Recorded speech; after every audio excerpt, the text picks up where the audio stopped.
Tokie labai linksmai. Čia dėl to laisva diena ar šiaip? Kai laimi visą laiką ta nuotaika gera ir daug dievė, kad jos nesusiganinti iki pat galo. Turbūt ta nuotaika būtų dar geresnė, jeigu žaidimas gerėtų. Ar jaučiat, kad teigiami poslinkiai kažkokie atsiranda? Jeigu šnekant apie puolimą, tai iš tikrųjų tokie esam daugiau susikaustę, nėra tokio laisvumo. Aš tikiuosi, kad rungtynėms vieną po kitos einant, tas laisvumas vis tiek turi atsirasti. Galim būti tokie susikaustę ir ta prasme, kaip medžiai stovėti, reikia laisviau žaisti. Bet Tomai, iš kur tas judėjimo aikštė, kodėl tas susikaustamas, kaip jis pasireiškia? Nežinau, sunku pasakyti, dėl ko. Žinau, ar bijom kamuolius prarasti, ar bijom papasuoti, dar kažkas. Nėra tokio gyvumo. O yra tokia baimė, kad suklysiu, sėsiu ant suolo? Kaip pasakyti, aišku, pasąmonėj kažkur tai vis tiek galvoji, kad nepadaryti klaidos, kad atiduot draugui kamuolį. Tas tai natūralu, dėl to tas, manau, ir susikaustimas toks ir yra. Kazlauskas minėjo, kad Kalnietis žaidžia per ilgai, tarsi turėtų išaugti tavo minučių skaičius, kad Kalnietis pailsėtų daugiau, ar ne? Stengiuosi, darau viskas, kas įmanoma, kad tik tai duos man kuo daugiau pailsėti. Vienas varžybas gaunas, kitas varžybas nesigauna.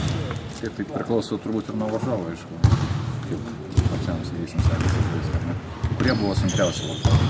Visi yra šie grupė varžovus pajėgus, sunkus, su visais reikės kautis nuo pat pirmos minutės iki pat paskutinės, taip kad čia kažkokių tai favoritų ar silpnesnių, aš nemanau, kad čia galim išvelgti.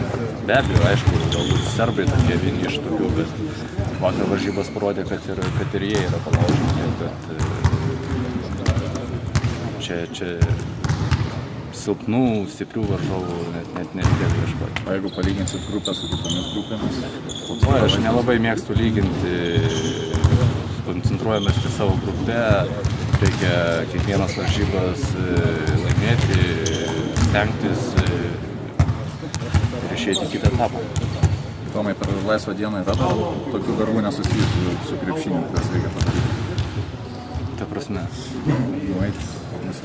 Pamokas paruošti.